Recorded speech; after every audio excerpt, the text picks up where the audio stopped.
Before I forget, because like I said, I am solo today. I don't want to forget anything like that. Today's show is brought to you by wrong button. DraftKings Sportsbook, man. Shout out to DraftKings. We know the top rated sports booking app in all of North America. Safe, secure, and most importantly, they are reliable. And we know it's wild card time, man. Playoffs are here, man. And what better way to get involved than to, add a little incentives while you are watching the games, man. And the best way to do that is, to download the app, DraftKings, right? And when you download the app, especially my new customers out there, you make sure you use the promo code Moats. Why? Because when you make that first bet of $5, you will receive $200 in bonus bets. It is a great concept, man, and it just adds to the fun as a whole. But at the same time, I understand we can get lost in the sauce, and it can get a little crazy at times. And when that happens, you know what you got to do. You definitely got to tap in, man, because obviously we see a couple of things going on up here, man. We got the gambling problem people. The people that are living in New York. You see the number that you can text. But I think everybody else, you see the digits to dial.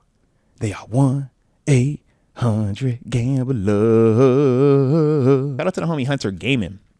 Says, hey Moats, I need you to pump me up for Saturday. I'm always positive, but these last few weeks, I've been seeing nothing but people being negative. Let's get pumped for Saturday. Now, you already know that's how I feel. I always say this, man. Power to mind is, the beautiful part, man. In the sense that they talk about manifesting things, right? Talk about that positive belief or that unwavering feeling that, man, I can. Why? Because I can. Yeah.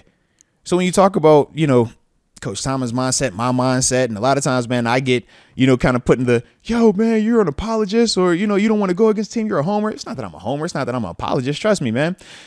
That's not how it works when you're a professional. I promise you of that. In fact, it's the funny concept of like, you learn to get that like blood in terms of like the crazy fan part, more so when you're done playing. When you're playing here, it's like, yo, you are so locked in on the details of how to win that you don't even get, and then with the highs and lows of what the fans have to say or how they might feel or perceive it.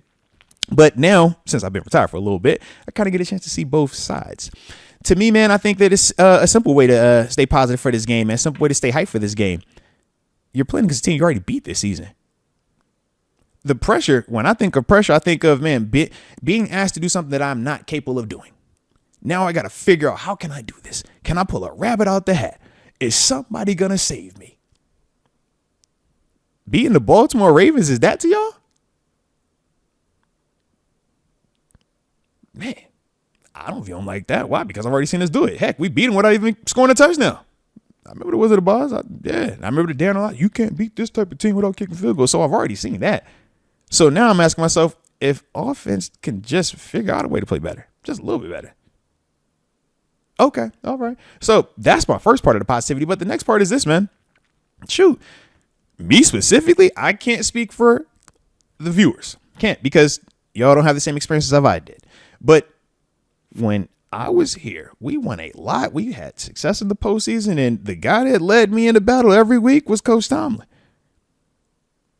So until I see his head get chopped off, I'm not about to waver from that. I'm like, yeah, I'm still running in the battle. Let's get it. Why? Because the experiences. Right? When you've done it enough, when you've had that success with that man enough, and you bled in that room, man, and you've looked that man in that eye, that's a different concept. But not everybody has had that. So that's why I can definitely understand not everybody having my mindset, baby. And trust me, you don't have to. All right? That's the cool part about it. We all get different perspectives on it. You know what I mean? And that's fun. But to me, that's why I got this belief. That's why I'd never change. That's why you always hear me come up here and look you right in your eyes and say, what? Yeah, I feel great about it. Why? Because I know what the boss man is doing. I know how he's preparing for these guys. I know what the guys, in terms of the messaging in there is, right? I know what a Cam Hayward is preaching. I know what a TJ Watt is preaching. I know what a Minka Fitzpatrick is preaching. I know what a Russell Wilson is preaching, right? That's how I look at it. That's why I find my confidence. That's why I find my comfort that I'm not even seeking. But that's kind of how I look at it, man. Now from there, execution is going to be the next part. And then the beautiful part is this. We'd always say as players, we do all that hard work that I kind of broke down to you. And then Saturday about 11:30 p.m., maybe 11:45 p.m., and the game is over and the black and gold is won and they're going to the next round. that's when everybody else can kind of fully get on board and really rejoice. And then we'll beat our chest, do the whole, we're the Steelers, we own Lamar Jackson and all that other stuff like we always do, right? But we get it. When you don't necessarily have the experiences of being in those situations and overcoming it time and time and time again, it's way easier to just be like, yo, man, I don't see how this works. I'm scared. Or I don't want to say scared. We don't want to see comfort. We should just fire it all. We don't say scared. We say we should fire everybody because we don't have a chance. That's what we say instead of just saying, yo, we scared of them. We think they're better than us. So I get it. But that's why, like I said, for me, man, I just have a different perspective on a lot of that, man, whether we're talking sports or just life in general. And that's why you always hear the positive, approach from me. It doesn't have anything to do with Mr. Rooney. Let's be real, man. YouTube paying this right here. So you say what you want, really, But as across the board, it's just like, man, you say what you feel. If you're honest about it and you feel, conviction when you're saying it, man, then that's all that matters. And that's kind of how I look at this team, and especially with Coach Tomlin. Now, whenever that time comes when he is gone and he's no longer here, all right, different convo. Way different convo, because now I can't sit here and say, yeah, I've been to battle with this dude. I know what this is. I've seen the track record. That changes. But until then, why would I not? When has that not delivered for me? And like I said earlier, our past experiences, man, they shape us to where we kind of are right now, man, and kind of give us that mentality of how we want to go going forward. So we'll see with it, man. We will definitely see. But let's see, man, we got a couple other supers that just came